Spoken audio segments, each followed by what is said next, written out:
The rain poured down relentlessly, soaking every inch of her tattered hoodie, her ripped jeans clinging to her trembling legs. She hadn't eaten in 2 days. Her stomach groaned in protest, her vision blurred at times, but she pushed on, step by painful step. Her name was Eliza.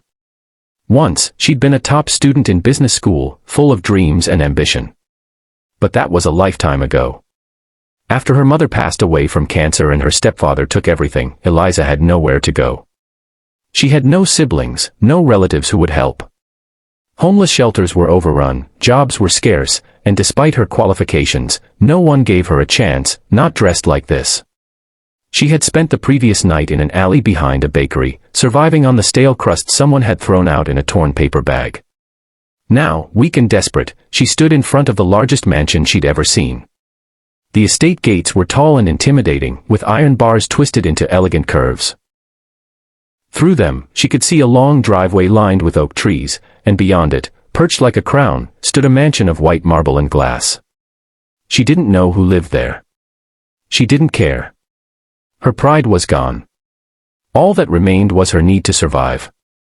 She took a deep breath and pressed the buzzer on the intercom beside the gate. Static crackled. Then a voice answered, stern, clipped, male. Yes. Her lips trembled. I'm sorry to bother you, she said, her voice barely a whisper. I'm not here to beg for money. I haven't eaten in days. Please, sir, can I clean your house? Wash your floors? Scrub your windows? Anything. Just for a plate of food. Silence followed. For a moment, Eliza thought the line had gone dead.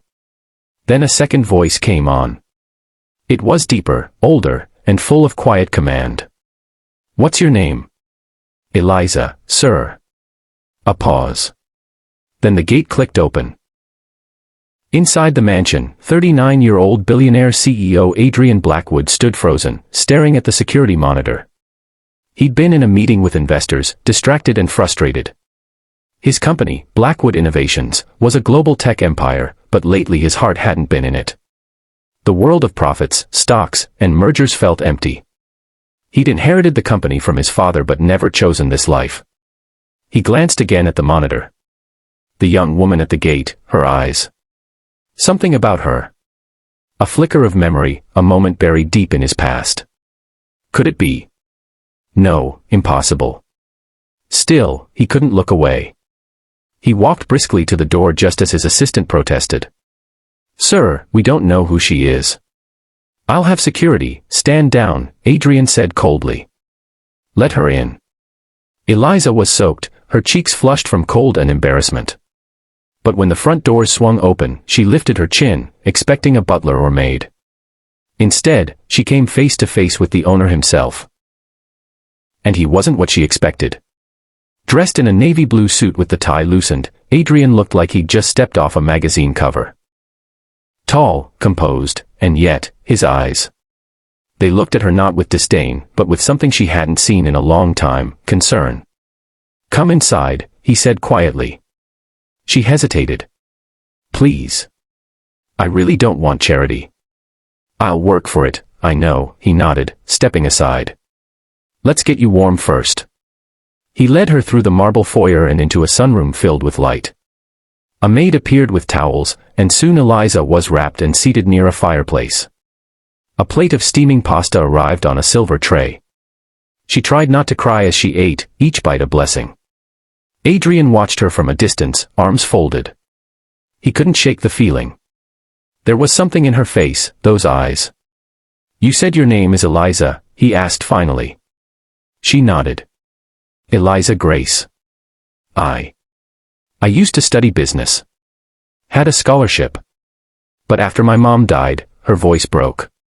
Things fell apart. He sat down across from her, stunned. Grace, as in Lillian Grace. Yes. You knew her. He leaned back, breath caught in his throat. She tutored me when I was in high school. When I nearly failed math, she saved my future. I owe everything to her. Eliza looked at him in disbelief. You're Adrian Blackwood. I am. Silence hung between them. Then he spoke again, gentler this time. You don't owe me anything, Eliza. But if you're willing, I'd like to offer you something more than just a meal. Her heart pounded. What do you mean? A job. A real one. Come work here. I'll give you a place to stay, food, and a role in my company. But not as a maid. I want you to intern in our leadership development program. Show me what you've got. Eliza's fork clattered to the plate. You'd really do that for me? For your mother. And for you. But not everyone in the mansion agreed. The staff whispered behind closed doors. Adrian's assistant, cold and calculating, suspected Eliza had motives. You think she just showed up by coincidence, she said. This feels like a setup. Adrian shook his head. She's not like that. Still, doubts lingered. When Eliza moved into the guest wing, she felt the stares. Every time she passed the staff, she sensed judgment. But she refused to let it break her. She woke early, dressed in borrowed clothes, and threw herself into every task Adrian assigned. Slowly, the other employees began to notice her work ethic. Her ideas were sharp, her insights impressive. Adrian began inviting her to board meetings. She spoke less and observed more, soaking in knowledge. One day, at a pitch meeting, one of Adrian's top managers mocked her suggestion. She's just a charity case. What does she know about strategy? Adrian's voice sliced through the room. She knows more than most of you. The room fell silent. Adrian turned to Eliza. Present your plan. She did. Calm, confident, brilliant. When she finished, the room broke into applause. Eliza glanced at Adrian and saw something deeper in his gaze.